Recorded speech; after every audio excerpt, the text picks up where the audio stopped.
প্রায় 14.5 লক্ষ fake job card এরা বানিয়েছে। কাদের নেতৃত্ব হচ্ছে? তৃণমূলের নেতৃত্বে হয়েছে। তখন যাদের নেতৃত্বে বানিয়েছে তাদেরকে হয়তো তিহার জেলে রাখতে পারে, সেই জন্য এরা জনমানুষের শুধু নাটক ছাড়া আর কিছু করছে না। বন্ধুগণ, জবাব আমাদেরকে যোগ্য জবাব সময় দিতে হবে এবং গণতান্ত্রিক প্রক্রিয়াতে দিতে হবে। কারণ আমাদের দলে ওই তুই বোম বাঁধিস, যে অধ্যাপিকাকে জগ ছুঁড়ে মারে তাদের প্রশ্রয় নয়।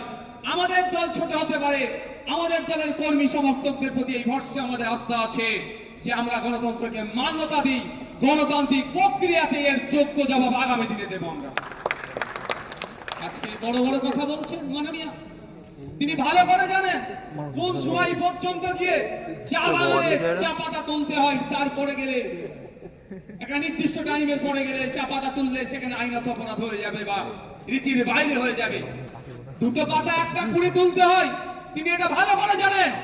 কিন্তু ওই চা বাগানের শ্রমিকদের এখনো পর্যন্ত মিনিমাম ওয়েজেস নিয়ে 2015-16 থেকে 2024 হচ্ছে, প্রায় 22 থেকে 23 বার মিটিং হয়ে যাওয়ার পরেও অপদার্থ মমতা ব্যানার্জির নেতৃত্বের সরকার এখনো চা শ্রমিকদের মিনিমাম ওয়েজেসটা ঠিক করতে পারলো না।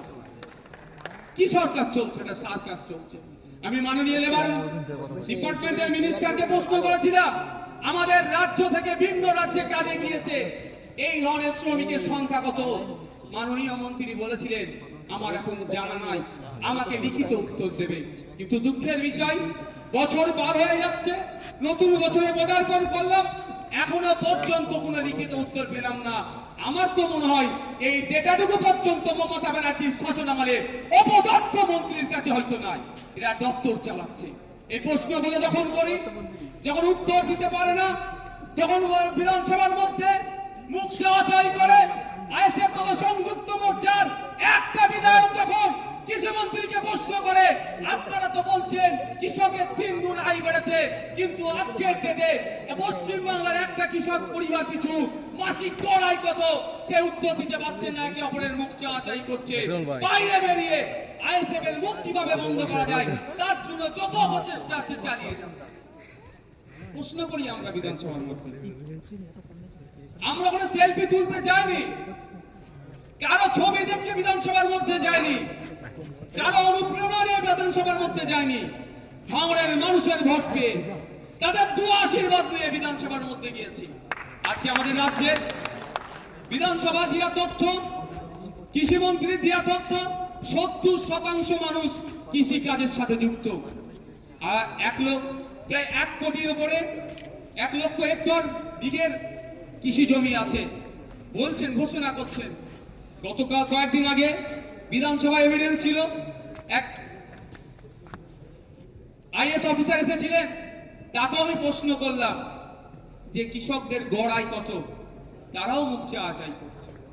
সামান্য একটা ছোট্ট ছেলে, স্বল্প বয়সী ছেলে আইএস অফিসার যদি ঘাম বার করে নেয় তাহলে স্বাভাবিকভাবে অনেকের ঈর্ষা হচ্ছে।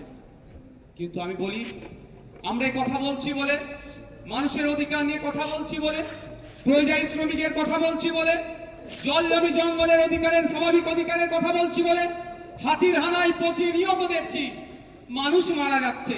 সেই প্রশ্ন যখন বিধানসভার মধ্যে করছি, মাননীয় অপদার্থ মন্ত্রী এখন জেলের হাওয়া খাচ্ছে। আমরা প্রশ্ন করেছিলাম যে বিগত দিনে হাতি তো এত লোকালয়ে আসে না, এখন কেন হাতি চলে আসছে, হাতি রোধের জন্য কি ব্যবস্থা গ্রহণ করছেন? অপদার্থ মন্ত্রী এখন জেলের হাওয়া খাচ্ছে। তিনি বলেছিলেন, আমাদের উত্তর দিয়েছিলেন, হাতিকে নাকি জঙ্গলের খাবার আর ভালো লাগছে না, লোকালয়ের খাবার ভালো লাগছে।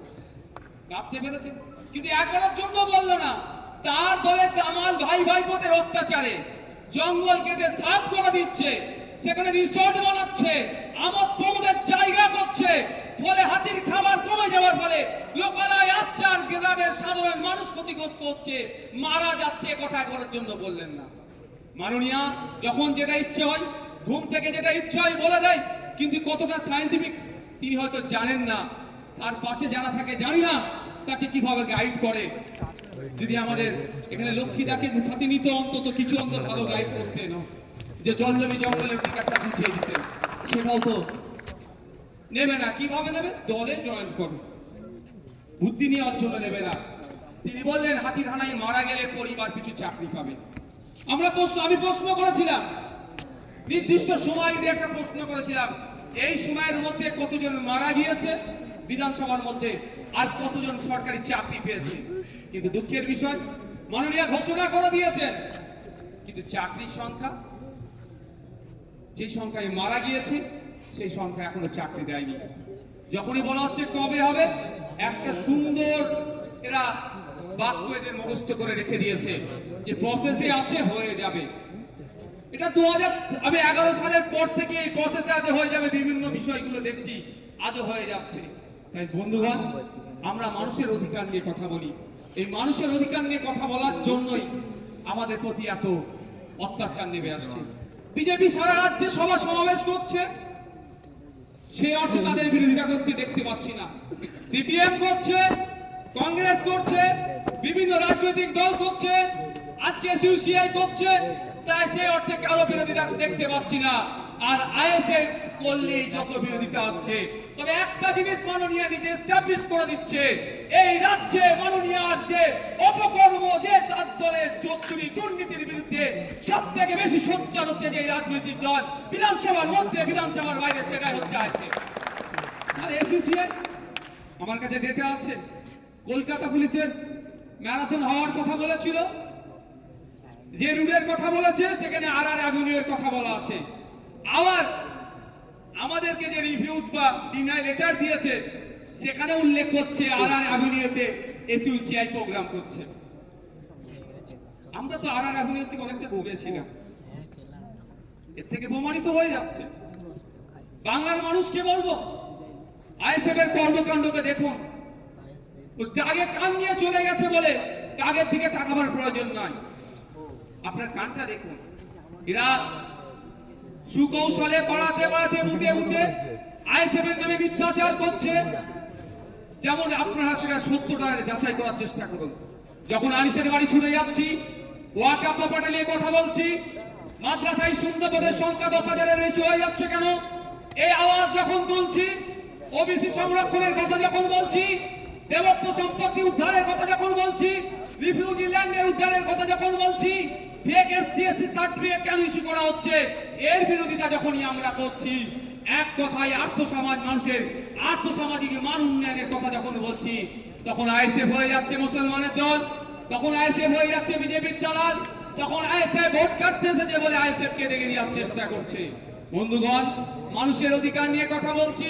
2021 সালের আগে ঠিক একই ভাবে বলা হচ্ছিল এই 21-এর নির্বাচনে বিজেপি এসে যাবে। এখন তৃণমূলকে সবাই সুযোগ দাও, নো ভোট তো বিজেপি বলেছিল, কিন্তু দিনের শেষে কি দেখলাম আমরা, আমাদের জনপ্রতিনিধি ঢুকাতে পারলাম না, মধ্যখানে বিজেপি আর তৃণমূল একজন সংখ্যাগরিষ্ঠতা নিল, একজন সেকেন্ড অপোজিশনের জায়গাটা দখল করে নিল।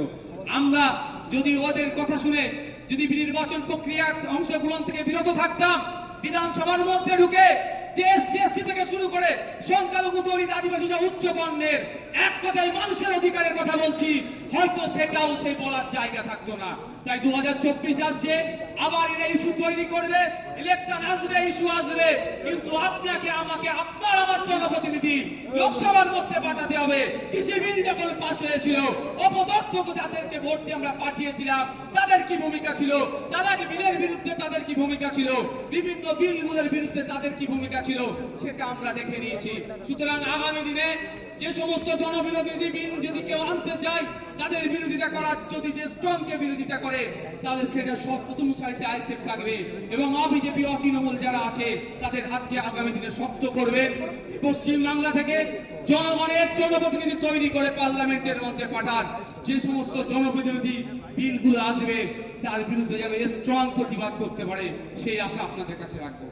না হলে ভোট আসবে, সিএ এর কথা হবে, ভয় দেখানো হবে, দেশ থেকে তাড়িয়ে দেওয়ার কথা হবে, ভোট মিটে যাবে, সব ভুলে যাবে। কিন্তু যাদেরকে আমরা ভোট দিয়ে পাঠাচ্ছি, যেমন কৃষি বিল বিধানসভায় পাশ হয়, সেই সময় কি ভূমিকা ছিল পশ্চিমবাংলা থেকে যে সমস্ত তৃণমূলের বিধায়করা গিয়েছিল? এগ্রিকালচার স্ট্যান্ডিং কমিটির দায়িত্বে আছে পশ্চিমবাংলার এক এমপি, সে কি রিপোর্ট পেশ করেছিল পার্লামেন্টের মধ্যে? প্রয়োজনে তুললে পাওয়া যাবে, দেখতে পাবে বঙ্গলে বিজেপি কি সহযোগিতা করেছে। অনুরোধ করব যে আপনারা সজাগ সতর্ক হন, মানুষের অধিকার নিয়ে যারা কথা বলছে তাদের পাশে থাকুন। আমরা নির্দিষ্ট